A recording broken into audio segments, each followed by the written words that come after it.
Welcome everyone to Sunday weekly Dhamma session. Today, Venerable Bhikkhu Buddhadatta will be giving a Dhamma talk on the topic Bala, the spiritual power. Venerable Bhikkhu was born in India. At the age of 19, he was ordained as a Theravada Buddhist monk by Most Venerable Dr. Acharya Buddhadatta, the founder of Maha Bodhi Society at Bangalore. During his monastic training period, he was very fortunate to have served personally and lived closely with Venerable Acharya Buddhadatta for 5 years and underwent intensive monastic training both in study and practice by Acharya himself. He learned Dhamma under many great masters like Venerable Bhikkhu Bodhi, Venerable Ajahn Anan, and Venerable Ajahn Tan from Thailand. He is also a master in Buddhist studies. Venerable Buddhadatta is an active Dhammadut who has worked in many Maha Bodhi centers and rendered his service in different fields of Dhamma. He also assists Venerable Bhante Ananda in managing monastery activities of Maha Bodhi organization. At present, he serves as a director of Maha Bodhi Research Center, Bangalore, a pioneering center for higher Buddhist studies. He has written books, articles, attended seminars, conferences. He gives Dhamma discourses, conducts meditation sessions regularly for monks and lay disciples. He has traveled in India, Asia, and Europe to teach Buddhism and meditation. May I please request you, Bhante, for today's Dhamma talk?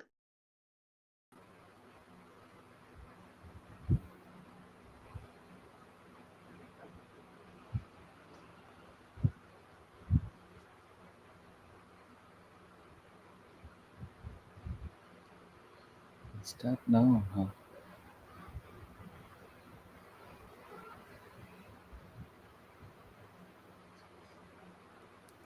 Yes, please, you can start. Bhante, we can start? Yes, you can start. Okay.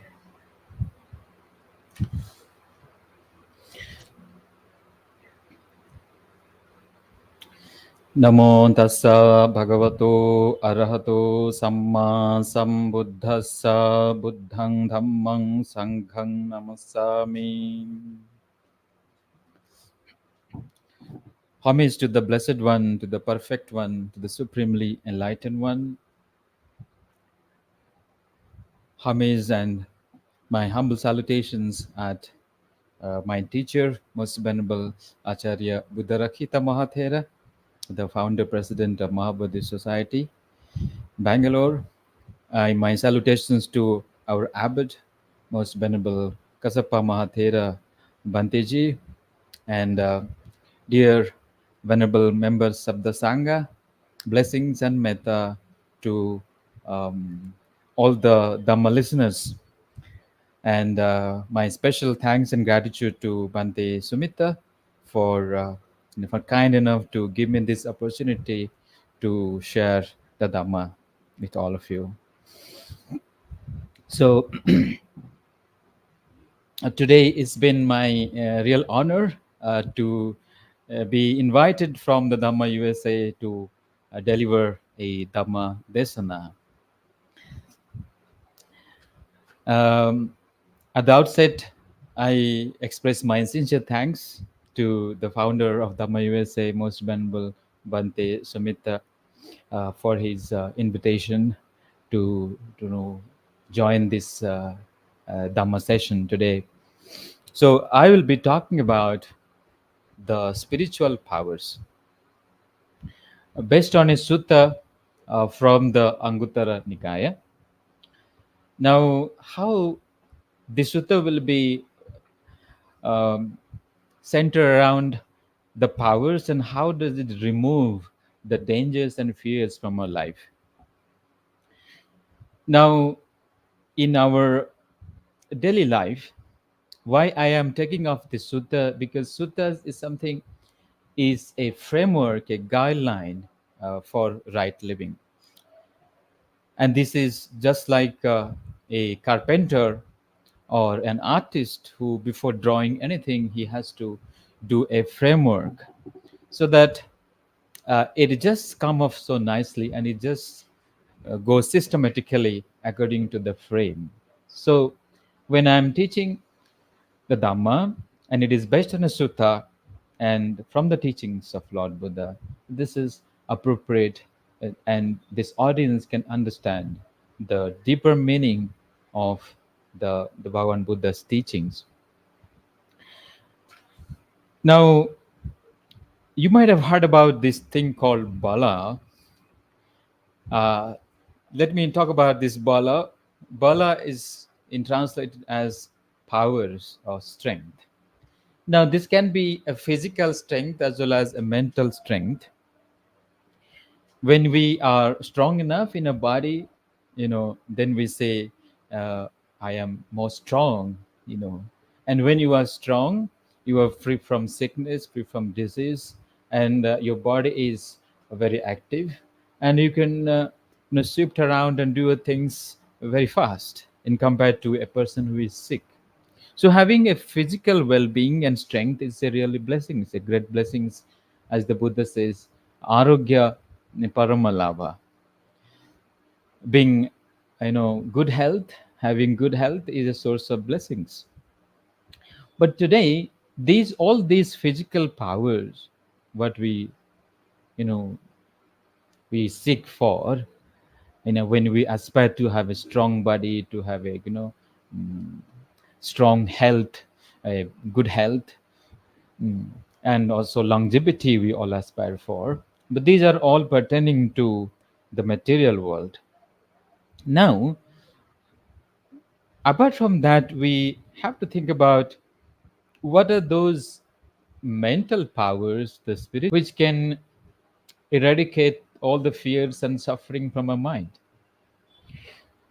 Now, when I talk about these spiritual powers, we have to know that these powers are very much residing, very much there in our mind. And to do that, one need to put forth effort to achieve these spiritual powers. Now, these spiritual powers can lead us upward towards spiritual awakening. Now, in the sutta called Bala Sutta from the Anguttara Nikaya, the Buddha said that we have 4 kinds of strength. Now he says, Chattari me bhikkhave balani katamani chattari.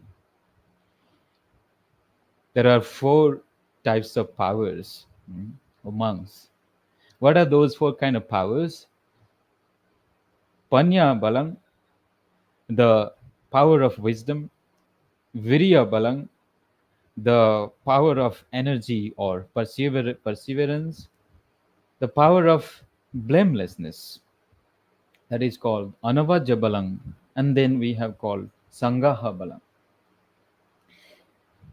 Now, how do you understand this bala, and how can we cultivate in our daily lives so that we can able to overcome the fears and dangers? Now, we know that there are different kinds of dangers we face in our life.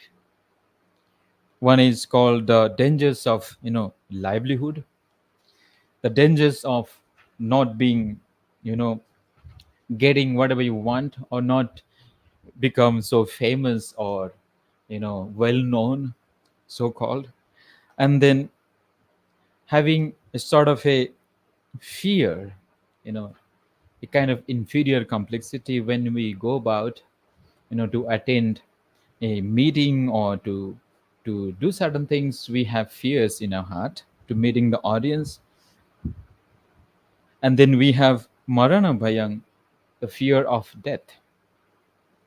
And then duggati, the dangers of being reborn in the lower planes. So to be happy in our life, in our daily life, we also have to remove these kind of fears. The fears of fears of difficulties in leading one livelihood, ajivika vayang, or fears of not getting whatever we want in our life, fear of not getting along with our life in a correct way, Or, after all, whenever we go to meet some audiences or attending some programs or functions, you are presenting something and you have fear in your heart. Likewise, we have fear of death, you know, and then we have fear of being reborn in the lower planes of existence. Well, when you have these fears, we need the power to face them and to remove them from our daily life. Now, let me talk about this Panya Balang. Now, unlike the physical strength, having wisdom pertaining to understanding the Dhamma, or having learned it, and this learning is translated into wisdom through your practice, then this wisdom of understanding the things as they really are is a great powers, because panya is something which is different from intelligence. While intelligence has some limitation of distinguishing what is good or bad, but panya is always guide us on the right path. A person having wisdom, he is a really a powerful person, a powerful individual. Why? Because he knows what is wholesome, and then he knows what is unwholesome. Then he knows the dhamma which is pure, the dhamma which is not pure, dhamma which should be practiced, dhamma which should not be practiced. And because of that, this learning or this wisdom, the comprehensive wisdom, is, and this wisdom alone in the Eightfold Path, the wisdom is called the right understanding and the right thinking. So the wisdom is leading us towards the purification. Therefore, a person acquiring and possessing this panya is a powerful person. So, in this instance, the most powerful beings are those enlightened beings who have perfected this wisdom, and through their ever surpassing, their infinite wisdom, they have penetrated into the reality of phenomena, that is anicca, dukkha, and anatta. They know the universal characteristics, and they have tested the freedom, the dimension of spiritual freedom. So Buddha said, Panyaya parishuddhati. The panya alone can purify a mortal, a being. Therefore, for any spiritual seekers, we have to seek forth, we have to look for gaining this light of wisdom, because this panya can remove our defilements from the mind, and this catapult us in the stream, in the onward stream of nibbana. So panya is the first in this bala. We also know that there are, in the seven factors of enlightenment, we have panya as a very dominating factors and very powerful factors, called sati, dhamma, and sati, saddha, virya, sati, samadhi, and panya. So panya as a spiritual powers, the first spiritual powers in this instance. Then we go back next to virya. How virya can be a, a spiritual powers? Now, in this world, as we know, anything to achieve anything, whether it is spiritually or materially, we need efforts, and this effort alone can lead us to our success. Therefore, when the Buddha talk about this spiritual effort, what he means is we have to put forth effort not to allow all the unwholesome and unskillful dhammas to enter the mind at the first stage. It's called samvara, restrainment. First stage is restraining the unwholesome, the unskillful dhammas, impure dhammas.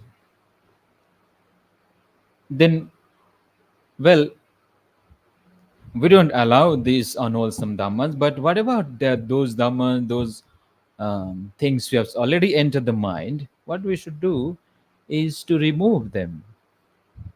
The removal is the second stage. The removal of already existing unwholesome, unskillful things from the mind. Papaka dhamma, Buddha says, we have to remove them, discard them from the mind. So, Agusalanang dhammanang pahanaya chandang janeti vayamati viryang arabhati chittang paganati padahati. So this is the explanation of pahana, how second stage of this uh, the right effort or spiritual effort they work. Then we have to act the next day. We have to cultivate and develop all the positive, wholesome, good qualities. That is called bhavana. Cultivation of all the spiritual qualities, wholesome, noble qualities, and then retaining them, maintaining them uh, with persevering and constant efforts. So these are the four stages of this effort, or these efforts when you are putting forth, then this becomes a spiritual powers, and this spiritual powers is a strength to achieve anything.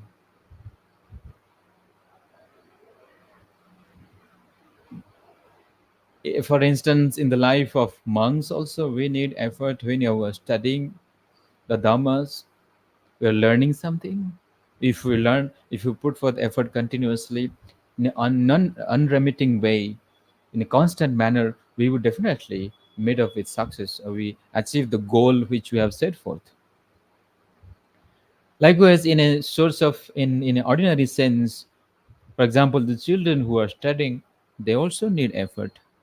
And the children who are really effortful, they can excel others with respect to their studies. Likewise, a person who is working in a profession in any other field, if he is really diligent and effortful, always you know persevering, and then they can excel in their career. And then when they're excel, that means they can manage their life very well. They can take care of their parents, they can look after them, they don't have any difficulties to lead their life. Even so, in the monastic life, in spiritual life, we also need this effort to even cultivate merits. For example, we we want to accumulate merits, we want to perfect ourselves. So nothing comes on the way. Nothing is more powerful than this right effort, the spiritual efforts, which is the secret of success even in the spiritual life. Therefore, in the factors of awakenment, in these 37 factors of enlightenment, virya comes as 9 times. Vir is a pancha bala or pancha indriya or satta bojjhanga, or in the noble eightfold path. This virya has been featured and an important uh, aspects of spiritual cultivations. So we have this strength of power, strength of effort, what we just now learned. Then we have this called the anavajja bala. This anavajja bala is something, it's a strength of having upright and a very good, perfect conduct through the body, speech, and mind. That means we are upright, we are endowed with a, a perfect kaya kama, vachi kama, and then mano kama. That means we are perfect in our sila. When you can guard through these three doors, and you don't commit any kind of unwholesome actions or unwholesome speech through these three doors, body, speech, and mind, then our own this becomes a strength, the strength of faultlessness, the strength of blamelessness. So people who are actually not killing or stealing, they're not committing any sort of violating any moral code of conduct, and they're leading a ethical life to the body, and they do through their speech. They don't even utter lies, they don't do backbiting or harsh speech, they restrain over the speech. Likewise with the manokama, they restrain the mind not to indulge in covetousness, in greed, in craving, or in anger or ignorance, whereas they engage in wholesome practices. They engage in cultivating the good or punyas through the basis of merits. As we know how punya kriya, how one can cultivate punya. The punya can be cultivated through the 10 doors of actions that we know. So this is the strength of blamelessness. When you are leading a blameless career, a blameless life, free from any kind of evil, any kind of unwholesome things, that alone, your karma, it becomes a power. This bachi karma, mano karma, and kaya karma becomes a spiritual power. So we call it as anavijja bala.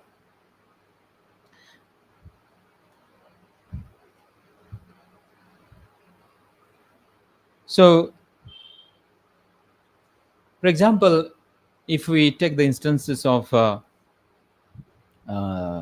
in our everyday life, a person who are actually habitually they are engaged in good actions, good speech, and having a beautiful mind, having a pure mind, they are more successful and they're more happy and contented in compared with the people who don't keep, who don't respect the virtues.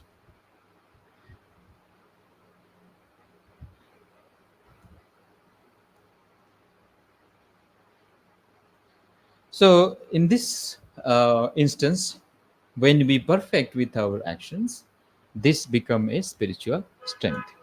Now, another aspect of the spiritual power is called the Sangha, living with harmony and cordiality. Now, in this ever-changing and ever conflicting world, we see a lot of conflicts and disharmony, which is evident every day, be it in the family, be it in the society, be it an individual level. We see there is absolutely lack of harmony in our society.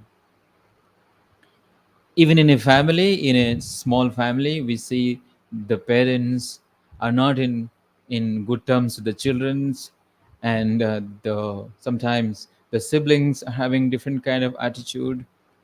They don't have proper harmony. So being living with harmony is a strength. The Lord Buddha here pointed out, how do you can cultivate this power when we know that living in unison, living in harmony, in respecting each other, having a sharing and caring attitude, having an attitude of loving kindness, and working for the welfare of others.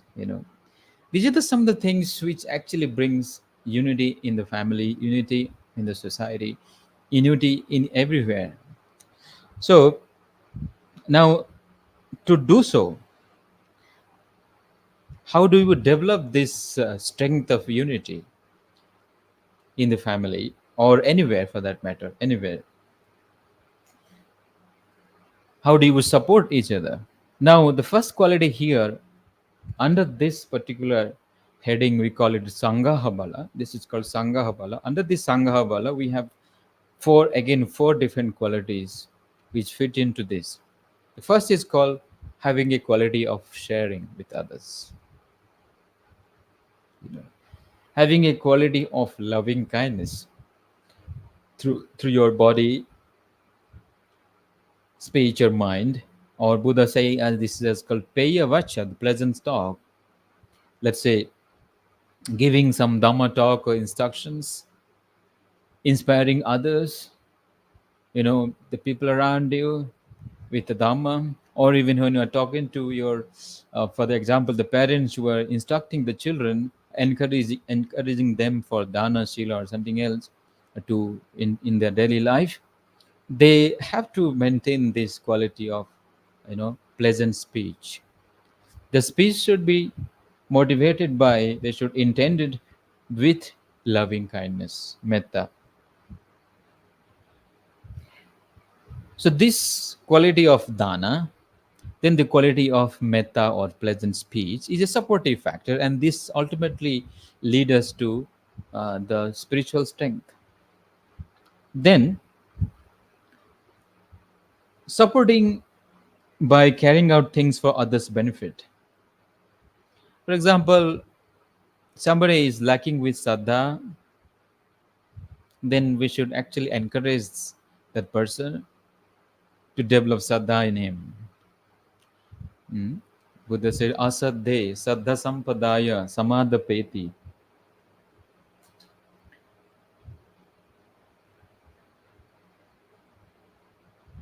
That means a person who is lacking with saddha, he should be encouraged to develop this faith in him. Then a person which is lacking in shila, dushilang sila sampadaya samadapeti patithapeti niveseti. A person is lacking in virtues, we should support him and encourage him for following the quality of sila, encouraging the quality of virtues and benefits of virtues, so that that person can improve in his life.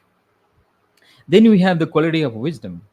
Let's say one person which is lacking with wisdom, then we should encourage that person to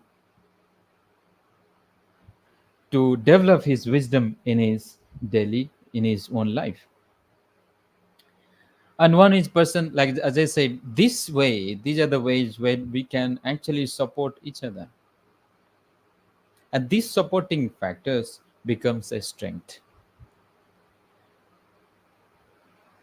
So we have then we have another beautiful quality called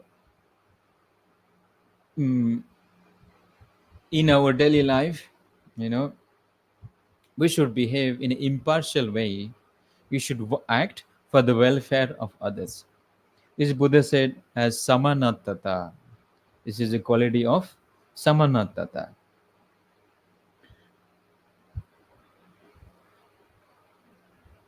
So, like the ordinary beings, for the lay persons, they can support his fellow, a meditators or a practitioners in Dhamma, or in the families. We should actually support each other and work for the welfare and well-being of each other.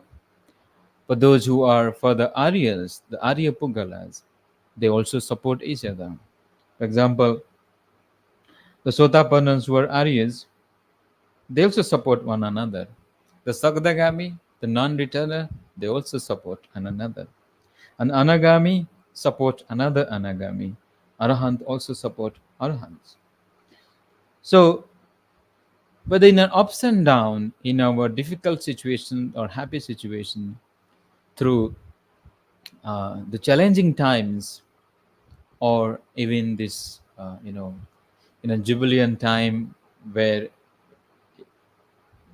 through to the whips and whims of life, ups and downs of life, of will and woes, we have to support this way through our saddha, through our faith, through our shila, through encouraging others by having a sharing attitude, and then through wisdom, we can actually support each other. So, therefore, this sangaha balam, this quality of unition, cordiality, inclusiveness is very much required even now. As I said earlier, we have now in the nuclear society, in the family, everywhere we see there's a lack of harmony, and conflict is so much so that we can see anger and frustrations coming up in every possible way. we are losing our patience, we are losing our control over our minds.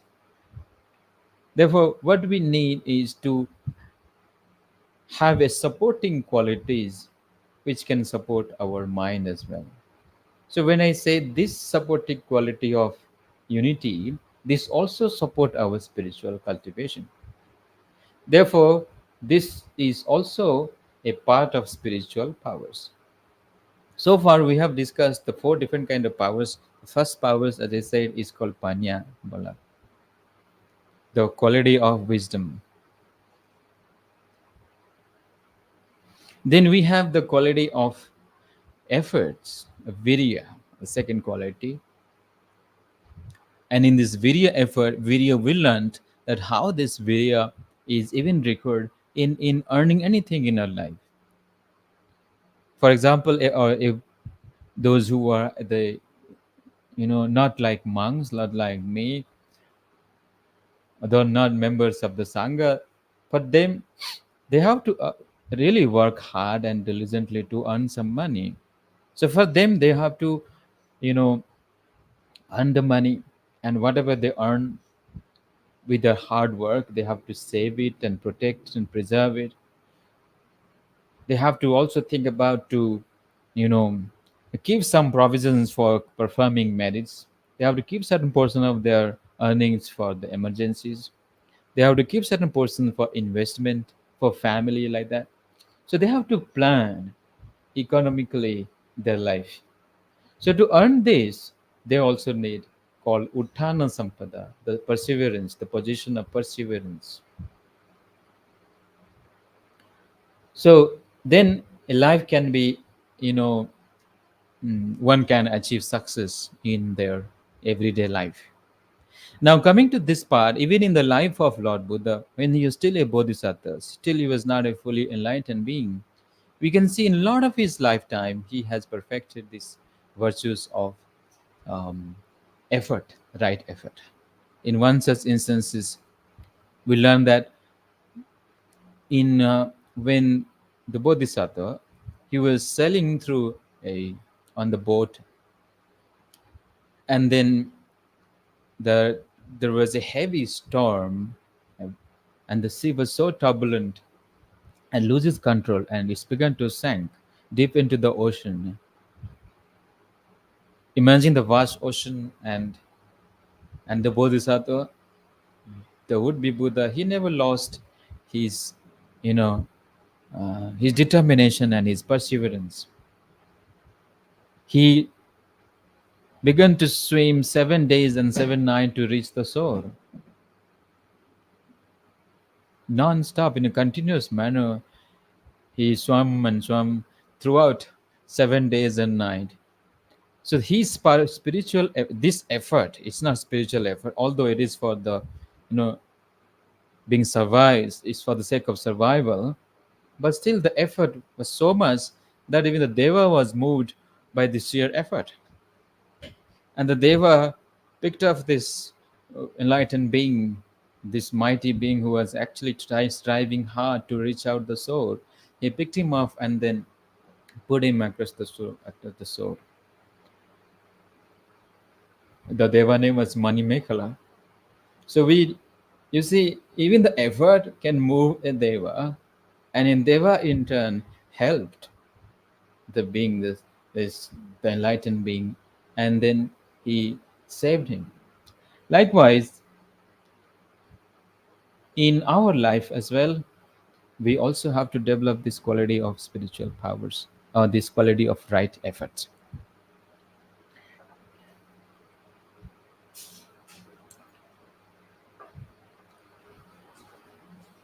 Okay, so coming to this last part of this discussion is how we can remove these dangers. As I said, a person having cultivated, or you know he has make it a habit to develop this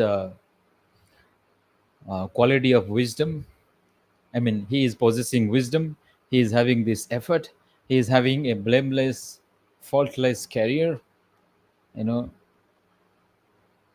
having a very perfect conduct, a wonderful conduct through his body, speech, and mind. And then he has this quality of supporting each other, the supporting factors, the Sangha Bala. So when one possesses all these, we it is very much sure that this person have no fear and dangers. Because if we see, fear and dangers can take place through an uncultivated mind. When you are weak in certain instance, when you're weak in wisdom, when we don't put forth effort, when we have fault in our conduct, we don't lead a proper moral life, and we don't have metta, the quality of dana and so forth, then naturally the fear will come. But here the Buddha says the fear of being, difficulties in having a livelihood. Now, you may see some people have no difficulty at all having their livelihood because they are so persevering. They have a lot of efforts and they're wise people, and they respect the elders, they listen to them, they practice metta and loving kindness.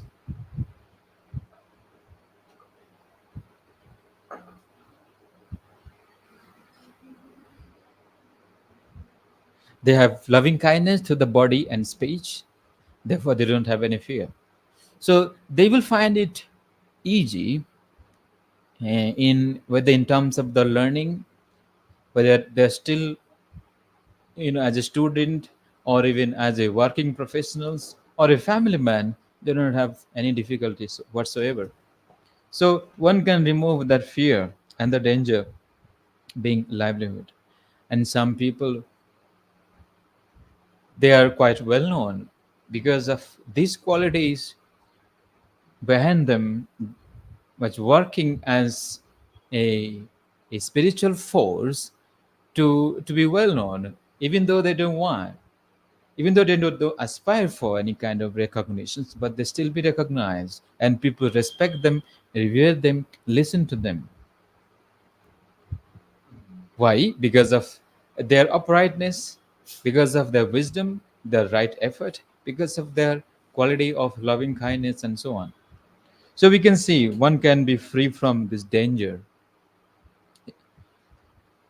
Then we see people have inferiority, when they go to a society or go to anywhere in gatherings, they have that fear. How do they face the audience? How can they face these people? For example, those who are leaders, or being a kind of a executives, or who are into the affairs of managing a state or managing any organizations, they have to go and talk to the subordinates, their managers, or the boss, for example. So we find that these people having no confidence to face them. Why? Because absolutely there is no cultivation, there is no spiritual powers, there is no wisdom, there is no right effort, and they're lacking in so many things. Therefore, they're not confident.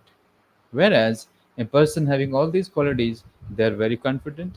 Wherever they go, you know, whichever gathering they may go, anywhere, they can face them. They don't have any fear. So then the next quality is called the Marana. Marana Bhayang. Yes, a person who live his life, uh, he manages life in such a way that doesn't have any fear whatsoever till his last breath.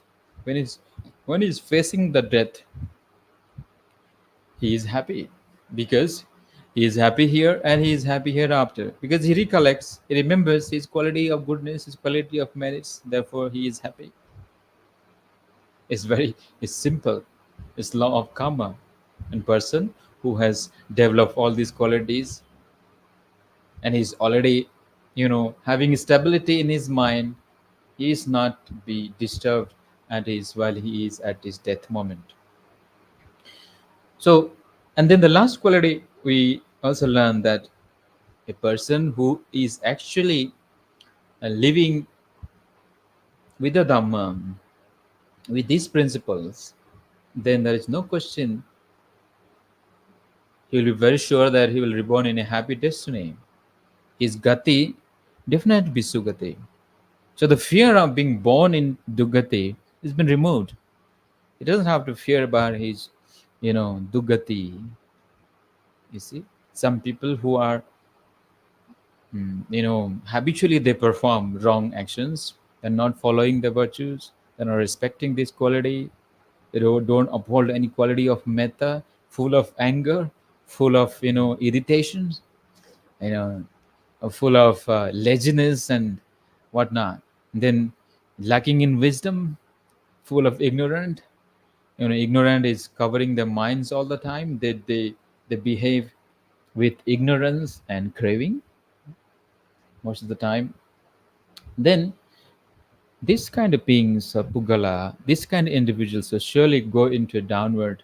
They uh, they will not go to a sugati or happy planes. So these are the fears one can remove through this quality of powers, the bala which I just mentioned in the beginning. And what happens when you remove these dangers, then a person is happy. He can live happily.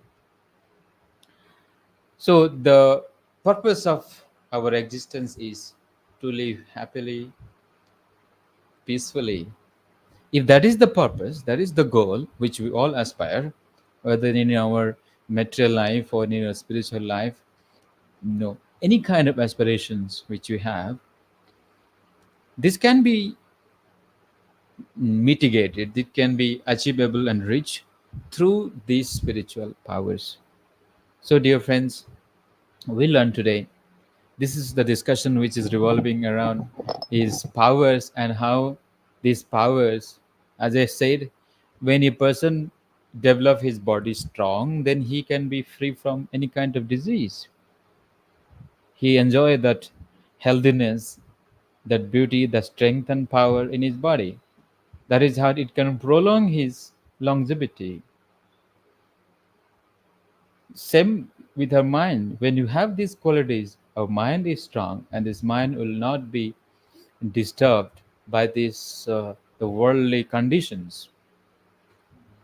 The time will come when our mind becomes so stabilized, so strong and mature, then we grow in wisdom further, and ultimately we attain to this spiritual dimension of freedom. We reach to the Lokuttara, the superabundant state of enlightenment. We can reach Sotapanna, the stream entry level. We reach Sakadagami, the non-returner, and we could able to go to Anagami, once returner. And finally, we reach to the highest and supreme bliss of liberation, which is Nibbana. So this Nibbanic bliss, if that is our goal, we need spiritual powers as well. Because this physical powers will not immaterial when you are dealing with our mind. So to have this quality of Shila, and we can bring it in a nutshell, this quality of Shila, Samadhi and Panya. And then the center point is here is this spiritual power of right effort. When you combine everything, then our goal is not far. Then we can see the Dhamma, we can realize the Dhamma, we can come closer to Dhamma every day. Because this Buddha nature, this spiritual uh, awakening will happen right in a mind and a heart, and we can see very clearly, and we can test this uh, this freedom of liberation. So I think we should contemplate on this. I will leave at this point today with this message that how this Bala um, lead us to removing the dangers, securing our life here and now, and also safeguarding our spiritual progress. Therefore, dear friends, I I think this is imperative for everybody to understand this teaching, the wonderful teachings, the treasure of Dhamma, and put it into practice so that we can able to see the Dhamma in our daily life. May the blessings of Triple Gem, the blessings of Buddha, Dhamma, and Sangha, and all the great masters, including my own teachers, Bhadabante, and all the great masters, the Aryas, the blessings surround your life with wisdom and well being. May you all keep growing in the Dhamma and blessings after the attainment of Nibbana. I conclude here. Namo Buddhaya. Thank you so much, dear Bhikkhu Buddhadatta, for this wonderful Dhamma session on Panchabala. And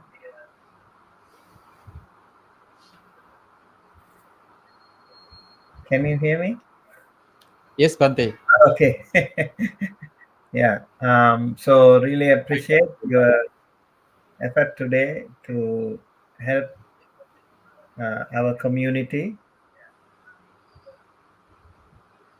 with a very important topic called spiritual powers, Bala. Among the 37 factors of enlightenment, we also have these panchabalas, right? Yes, Bante. We have Pancha Saddha, Virya, Sati, Samadhi, Panya. and Panya. Yeah. Would you like to elaborate a little bit the difference between these two balas? Now, this Panchabala, which actually I didn't elaborate much on that topic, rather I choose to go to a lay person's perspective that how these powers can be cultivated in daily life, but ultimately it converts in these five spiritual powers. Say the Buddha has included also wisdom in this sutta, and they have virya is there, but then he also included called Anavajavala and the Sanghavala in this Anguttara Nikaya. Because for a person having perfection with his actions, that is more important through body, speech, and mind. And then having supporting factors of dhanas, having metta, all these qualities. So this is sort of a um, Buddha didn't point out exactly these are the spiritual powers you cultivate it, but indirectly these cultivations will also go and merge with these five balas from of the five enlightenment factors: Saddha, Virya, Sati, Samadhi, and Panya. There we have Sati and Panya, Samadhi.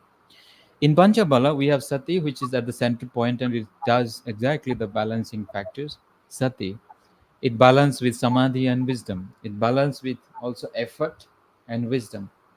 Because when you have more effort, then you have restless mind. Then you don't get any concentration.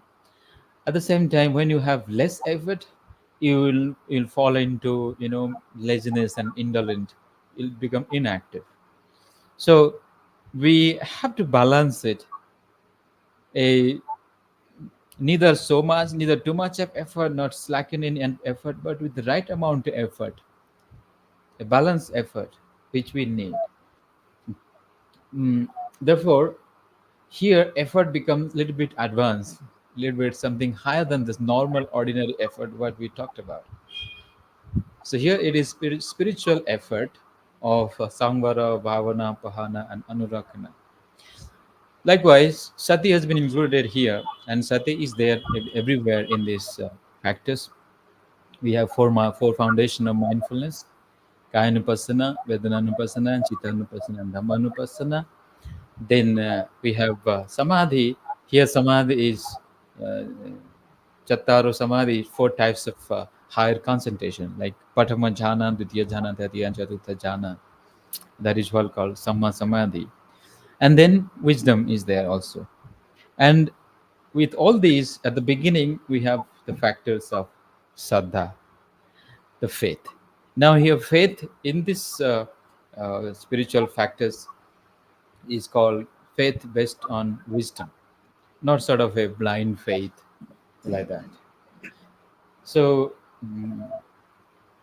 this is the main differences, Vante, when we try to draw a line and contrast between why this 4 and why this 5.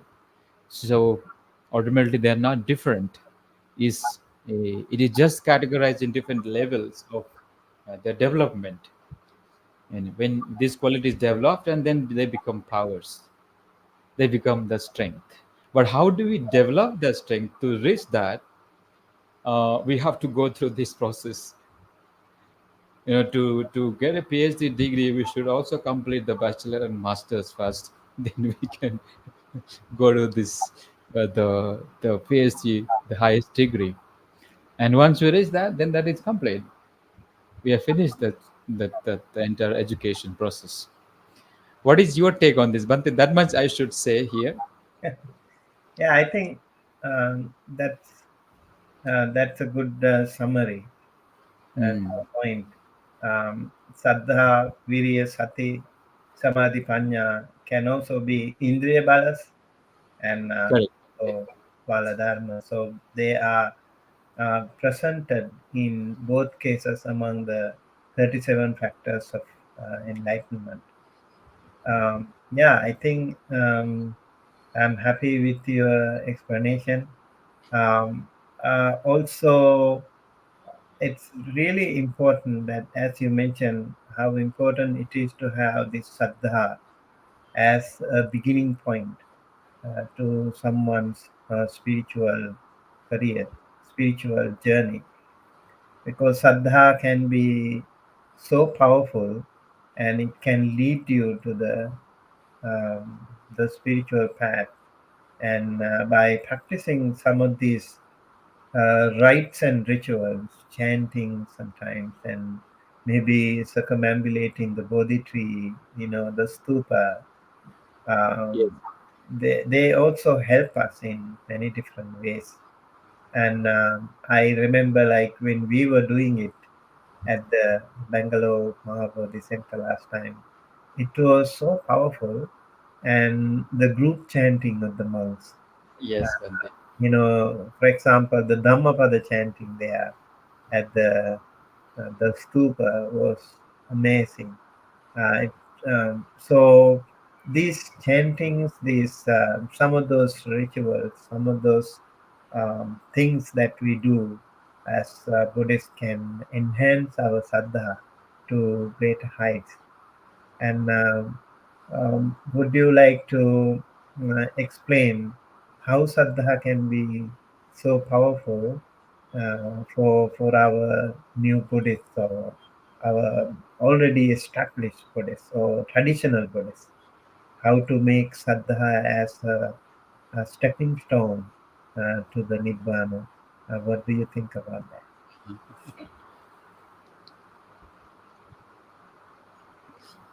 Saddha, Bante, it is a foundation. Saddha is a seed. Eh, Saddha is kind of gateway for our practice. We cannot really underestimate the power of Saddha. Saddha has been everywhere. For example, to get up in the morning and do chanting and meditation, you need Saddha. Without that Saddha, we won't have that right, won't have effort, that urgency to do anything. So when you enter into monasteries, or when you look at the Buddhist architectures, or like a stupa, what do we say is the foundation? It's actually laid on Saddha. The first step is faith. Therefore, Buddha said the faith is just like a seed, and Sattva Saddha Vijam, the poverty. Then that's what the explanation goes. When you have the seed, and then you have the right amount of rain, and then the land is fertile, and then we can actually reap this fruit. You know, so it's like a planting a seed is compared with Saddha. And to be successful at any point of time, any of our practice as a Buddhist, we should actually do this Saddha every day, cultivate it. Whether we do chantings or do meditation, or undertaking the precepts, recollecting the qualities of Buddha, Dhamma, and Sangha, and reposing and strengthening our faith in the Buddha, Dhamma, Sangha. This way, we can strengthen this power of Saddha. And when we actually strengthen these powers, then all this blind belief will be removed. The function of Saddha is it removes the blind belief, and it works on at the very root level. For example, some people are, especially in Indian point of view, and we have a lot of sort of blind beliefs and faith, which is very much connected with the cultures or the rituals. We are not condemning, but the fact is that we cannot distinguish whether they are right Saddha or wrong Saddha. Unless we know what is right Saddha, unless we establish in right faith with wisdom, then we know that is wrong, then we should not resort to those kind of practices. Unless we have right faith, we really, it's like we are into this all mess here within that, but we think that our Saddha is right. But when you go out of it, then you know what it's like that. So Saddha can be sometimes becomes very blindfolded also. It can make your mind so blur, and it makes you caught up in this whole lot of mess. But like it becomes a hindrance at some point of time. It doesn't even allow you to enjoy the freedom. So we have to be very careful to fall into a kind of wrong saddha with fear, saddha with sort of a um, with regards to an unseen and anything which we don't know, or somebody external force we have complete faith on that, or on him, or particular external entity we repose everything on that, and then we forgot everything. So our Saddha here, Bante, I think we is a very good quality, and it becomes a power. It becomes a faculty. It's a mental power. It becomes a mental and spiritual strength. Then it also leads. It's a stepping stone, as you said, a stepping stone for further cultivation of sati, samadhi, anya, and vidya. So we have to aspire for that, to cultivating, making this sattva more powerful, more stronger, and so that we progress in our life. Yeah, thank you so much. I think yes, a lot of people, especially the traditional Buddhist people, they have this challenge in dealing with Saddha. Sometimes Saddha is merged with Bhakti, right? Yes, So Bande. a lot of rites and rituals they would like to adopt, especially as you mentioned, the cultural impact. India is such a vast treasure trove of lots and lots of cultures, lots and lots of Yes, rites and rituals. I think it goes to the other traditional Buddhist countries too, like even in Sri Lanka, in Thailand, in Myanmar, Cambodia, Laos, all the other countries too. They have a lot of cultural influence. And yes, as you also mentioned, Saddha Bijang Tapavurti Panya Me Yuganangalam. I think we need to balance Saddha with Panya. We need to make sure that we are in the right path and our Saddha can lead us to the Nibbana. And yes, otherwise, you will be just beating around the bush. correct, Bante. And we should do as the Buddha said exactly. We shouldn't do something else. We just kind of a traditions, or we following something blindly without knowing what the Buddha actually have taught us to do. Hmm. Daily life. This is also one of the hindrances that we have. Like when we attain Sotapanna, for example, we say um, we need to get rid of Sakkaya Ditthi, Vichikicha, and Silabbata Paramasa. Yes, And a lot of these rites and rituals can come under very much can come under Sila Paramasa, because we do lots and lots of unwanted sometimes, and we are overwhelmingly, as you mentioned, how blindfolded we become when we follow many of these um, rituals.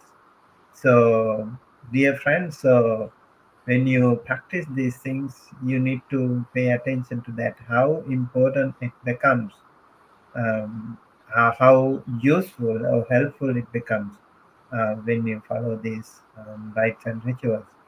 Uh, it is really important. I think in Alavaka Sutta also, right? Yes, Bante, this is from Alavakasha. Yeah, Alavaka Sutta, when the Alavaka asked the Buddha a question. So the Buddha said the first thing is Saddha. In many other suttas also, the Buddha mentioned Saddha can become a very powerful place in our spiritual life. And so practicing Sila, practicing many other things can be very helpful. But I think we also have to be extra careful in doing the right thing in the right way. Right way. Otherwise, we might be actually lost our way. So we should not beat around the bush. We should go straight and go along the path. And that is why Saddha can be a little bit uh, a kind of a double-bladed sword. Yes, Bante. It can actually take you to the correct path. It can also deviate you, divert you. Um, so Saddha is really important, really helpful. When you when you feel like weak, sometimes some of these rites and rituals can be very helpful. But also um, we have to be awake as a part of this, like as you mentioned, sati, mindfulness. Uh, Yes. that is really helpful. We have to be mindful that we are not out of the track. We are still on the right track. That will be really helpful.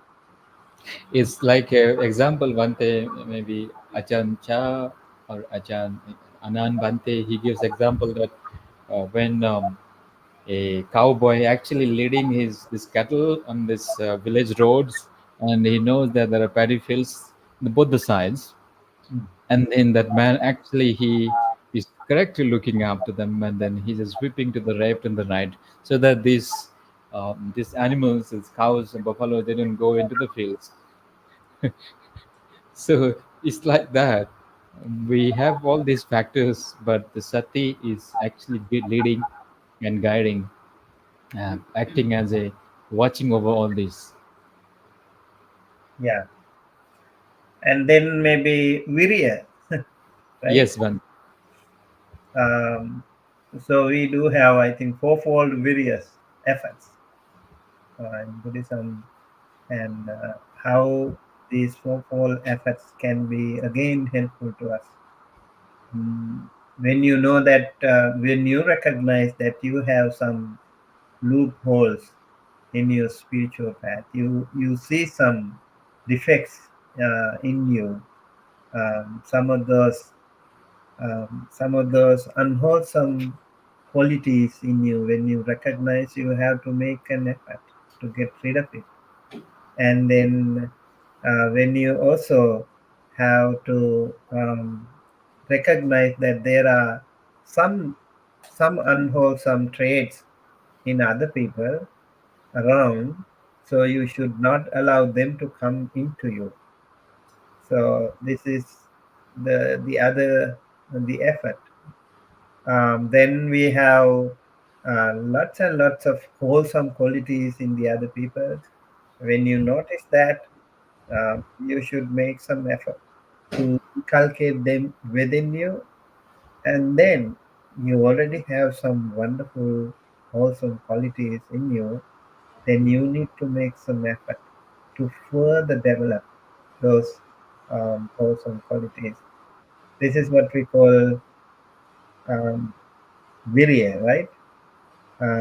Would you like to say a few words about these things, how we can further improve this virya, let us say, in practical sense, within our daily schedules, maybe how important it becomes for us to actually inculcate, develop virya to make our life more Right. meaningful in the spiritual. Yes, Bante. Yes, Bante. Bante, we lost the camera due to some battery, but I will reconnect the camera again.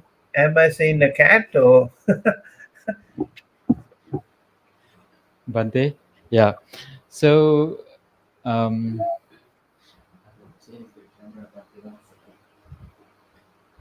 I think I can hear you, so it's fine.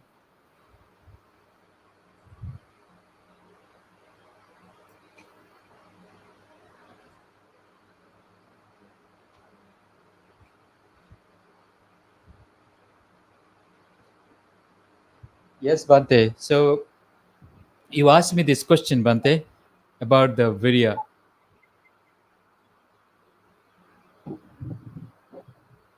Hello, Yes, yes. Bante. We have already discussed on the four aspects of uh, this virya, but I can just put an example here. It's like in a water tank, Hmm. having four, you know, inlets and outlets. Hmm. So, and then let's say that we have plenty of rainfalls and this water tank get full. So likewise, we'll open off the outlet and then, we let in, we open the inlet so that the water those comes inside. So, we have like somewhere at the first stage. So we have to restrain, we have to close all the doors and don't allow any unwholesome and unwholesome qualities to enter the mind. That is called samvaravanti, the first example. Then we have the second quality. Off karo, camera off karo wahan pe. The second quality bante is called pahana. Then we open up all the outlets and remove everything whatever already there in the mind. That is called removal. Sangvara pahana. And then we let in all the positive and wholesome qualities to enter into the mind, and we don't have to let them go. We cultivate and make it more and more, develop it more and more. And it's like bhavana, the third quality of bhavana. All the, like as we discussed, saddha, virya, sati, and all these qualities, when we cultivated them,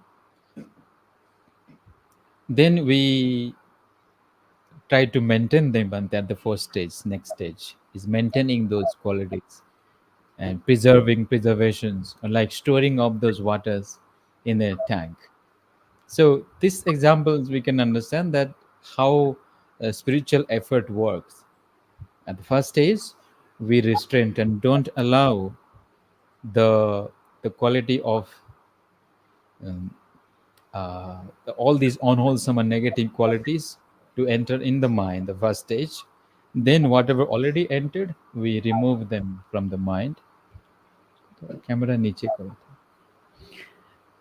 And then we have the third quality one they call cultivation, and making it more and more, doing it more and more, like every day cultivating meditation, every day doing dana, every day doing shila, and make it more substantial, accumulating with. And then this accumulation, hey, usko घुमाना है. We have some technical issue, Bante. Small things helping me how to. So like that, this spiritual powers works, Bante. So at some time when we have actually preserved and maintained it, and then we don't lose them. Why this maintenance is required? Because we don't lose them. We retain them in the mind. And this becomes a spiritual power at that. When we reach to the completion, then it becomes a powers. It is like somebody which is equipped with some skills and knowledge.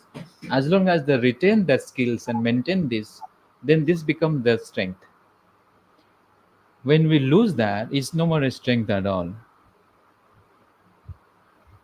And this strength, like in this case, the spiritual powers, it helps us go to the factors of enlightenment, satta bojjhanga.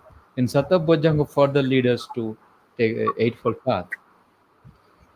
And this eightfold path leads us to the uh, to see the Dhamma ultimately.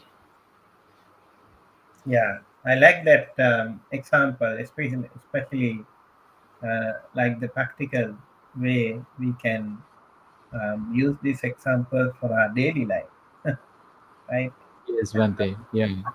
Also, a lot of people, like we know that there are some little mistakes within us, and we need to really contemplate. We need to focus. We need to identify them. Unless we recognize and identify, unless we become humble and accept that I have this mistake, I can really fix it, right? Right, Bhante. Because of our ego, sometimes we always try to put the blame on the others, and we don't want to accept our mistake, our fault, and then we are unable to um, correct our mistake, rectify our mistake. So Mistakes. True, yeah, Bhante. so I think And it then this also block our progress, since and we definitely, don't want to grow further. We stop yeah, there. yeah.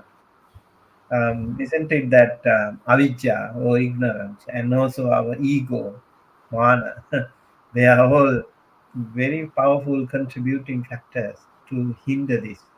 They are really Right. powerful hindrances to our saddha. So virya, in that sense, is a really, really powerful tool within us. So we need to make maximum use of it. We need to use this to further strengthen our virya. Very, It's really powerful. I think it's really helpful in our day to day life. If you are if you are a student, virya can be very helpful. You need to know how to improve your studies, right? How to okay, I am not studying enough. I'm playing too much video games. very.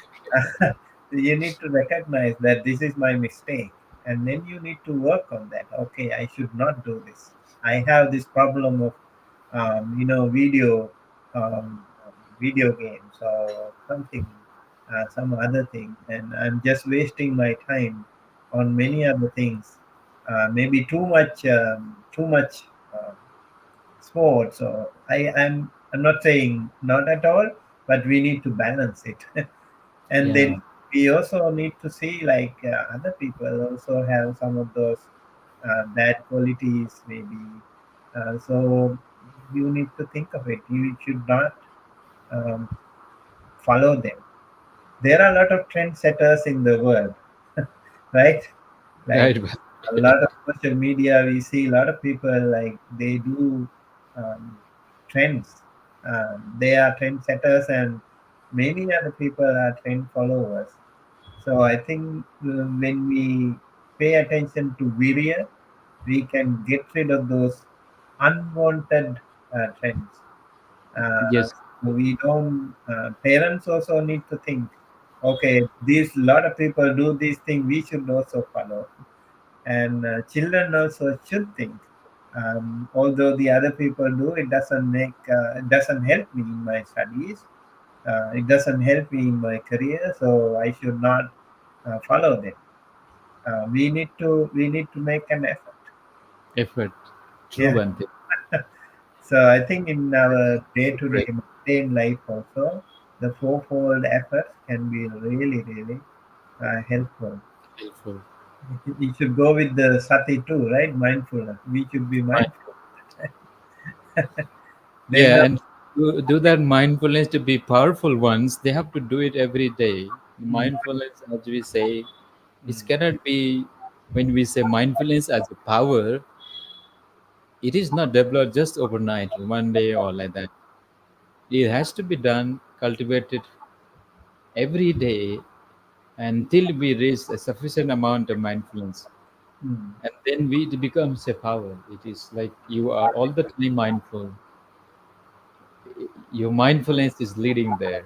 There's no more kilesas, no more any other things actually. So therefore, this needs a regular cultivation and practice. Along Yeah, with the effort, as you said, efforts in also in meditation and cultivating mindfulness, we need efforts. yeah, definitely, definitely. So I think when we focus on that, it will be helpful for us to further develop our samadhi concentration, and then we can achieve the panya Yes, wisdom. So today we see a world full of distractions.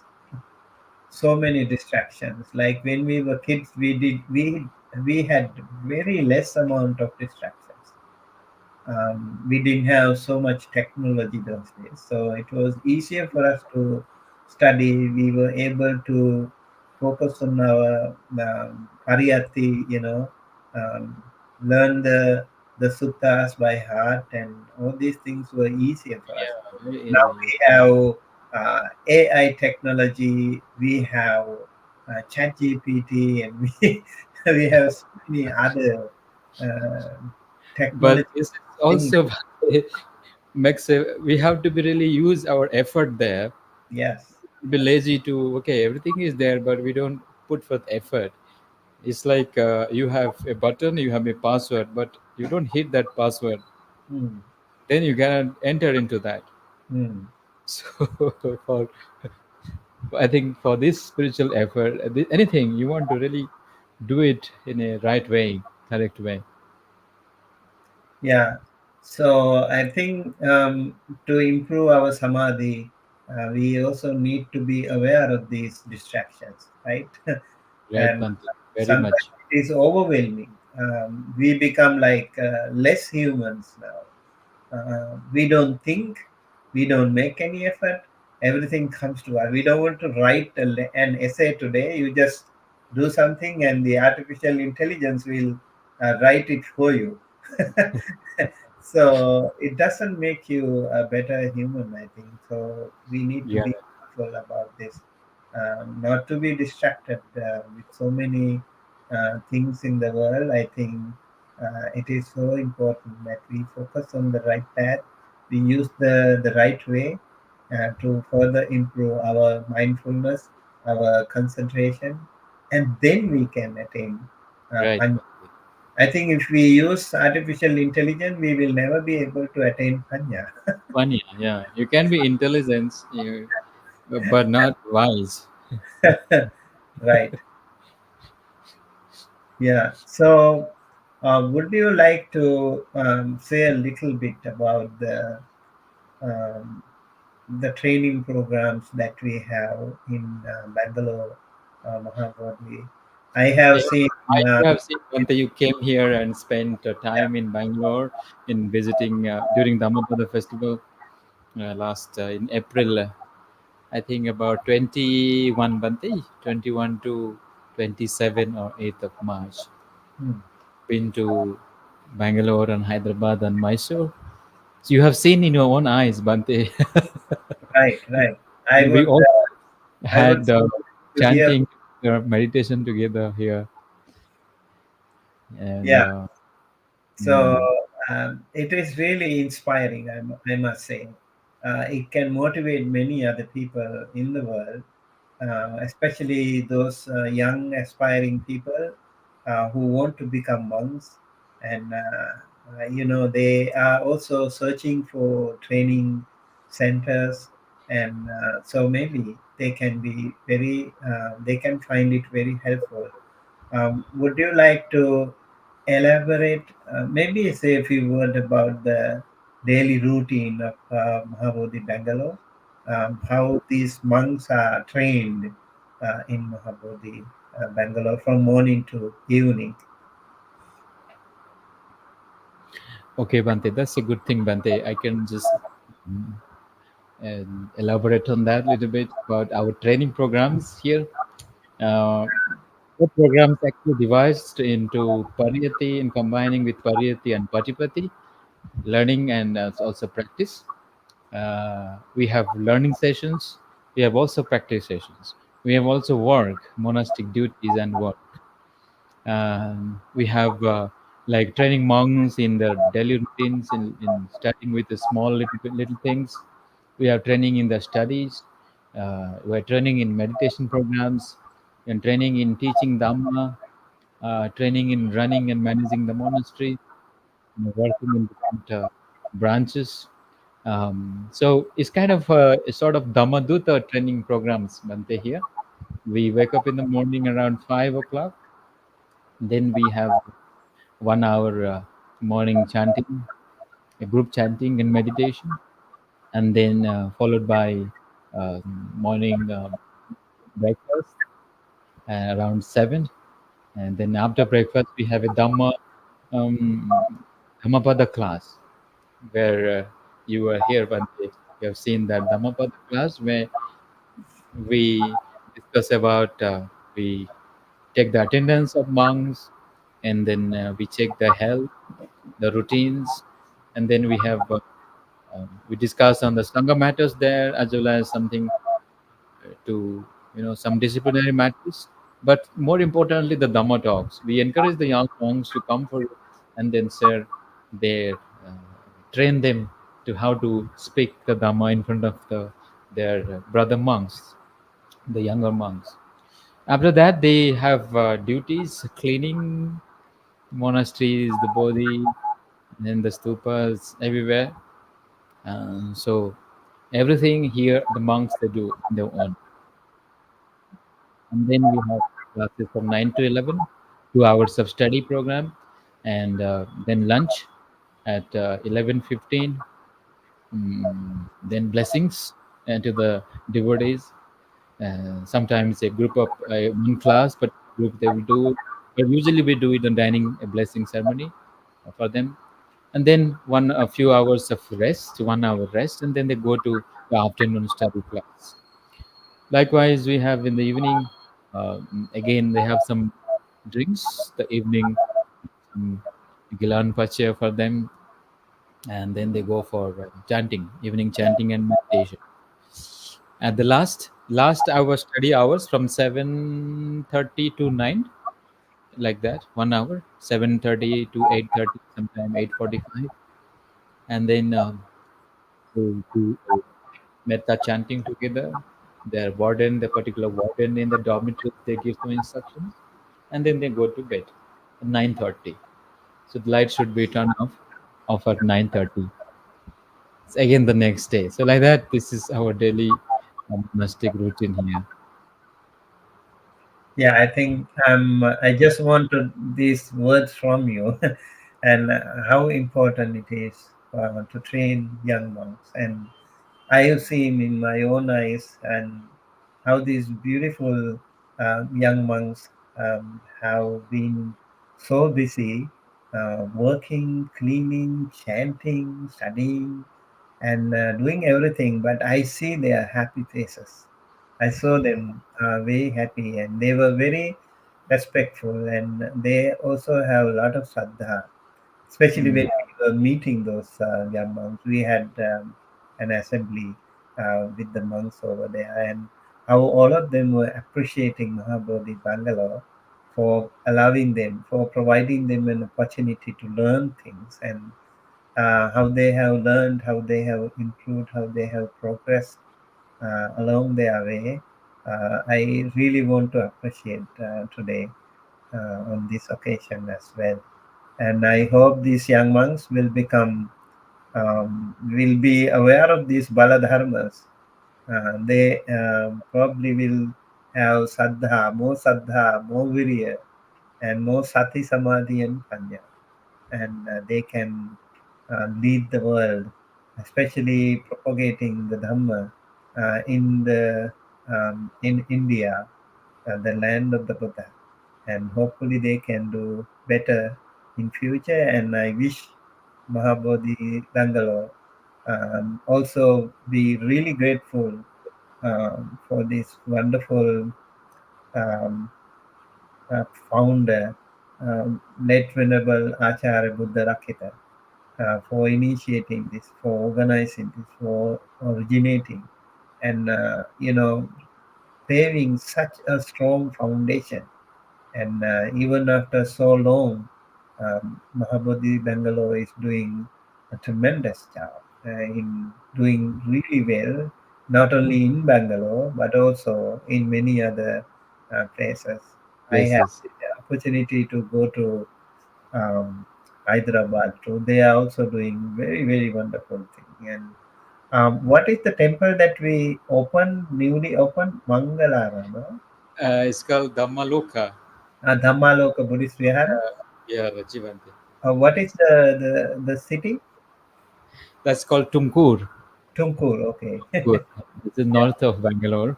yeah.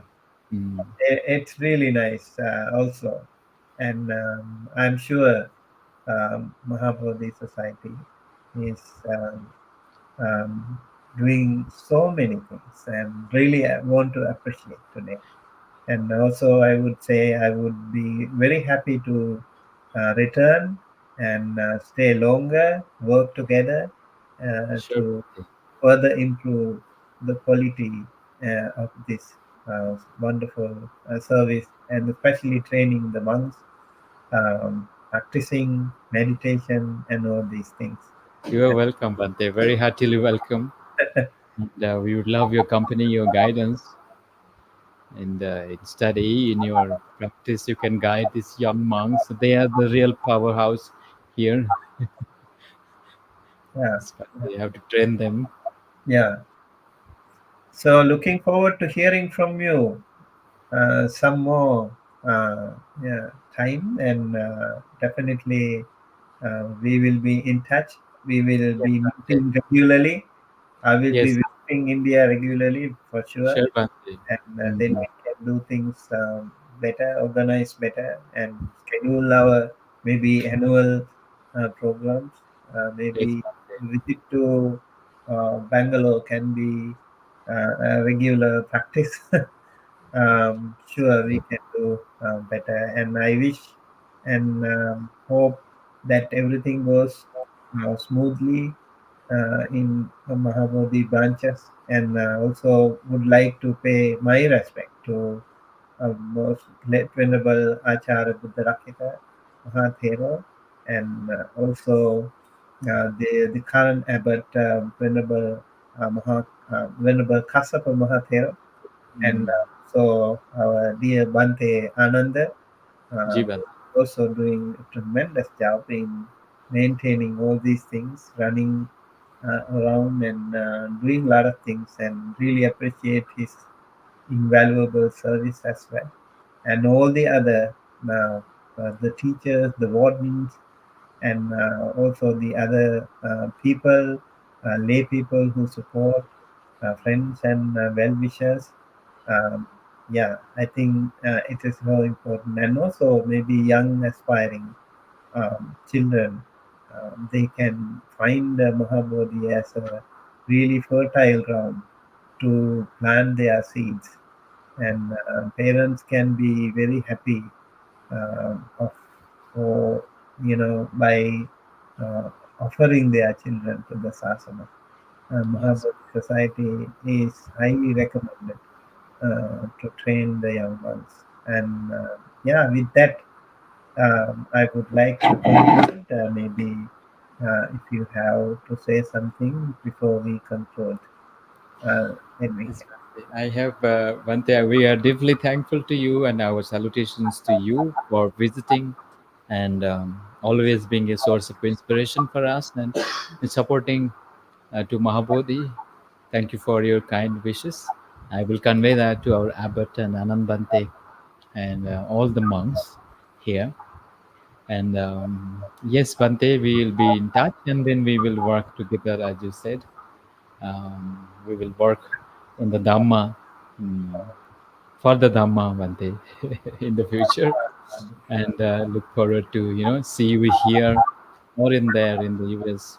We will definitely in touch, Bante, and time to time you can come here and do some retreat in the center, uh, in our meditation center. Stay longer time. That would be highly appreciated, Bante. Yes, Bante, and thank you very much for this today's evening talk. Yeah, for this opportunity. Okay, please also give my regards and blessings to the young ones, all the Yes, young Bante. ones, and thank you again for giving this Dhamma talk. And I really appreciate your effort. Hopefully, Maha Bodhi Research Center also will flourish in future. And Yes, Bante, we need your guidance too. yeah, that will be hopefully a well-recognized university in future for Buddhist studies to flourish, and a lot of people can be benefited as well. Okay. Sure. Yes, with that we conclude today's Dhamma session. Thank you everyone for joining us, and we look forward to seeing you again with another Dhamma session like this every Sunday at 6 a.m. Pacific time. Please join us and to be more benefited. With that, we conclude. Thank you, and may you be well, happy, healthy. May the Noble Triple Gem bless you, help you, protect you, and guide you towards the right path. I would like to invite Venerable Bhikkhu Buddhadatta to do a short chanting to conclude the session.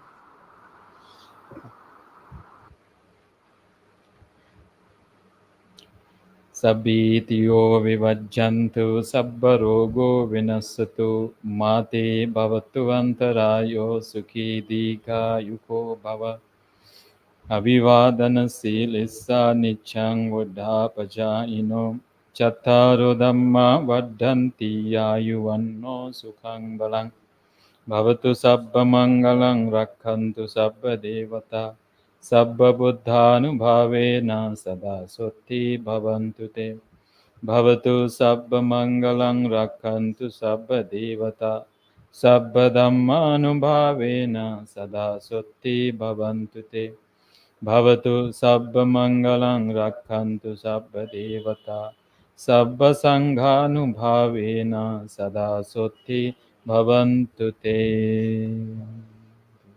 Sadhu, sadhu, sadhu. Namo Buddhaya Bante.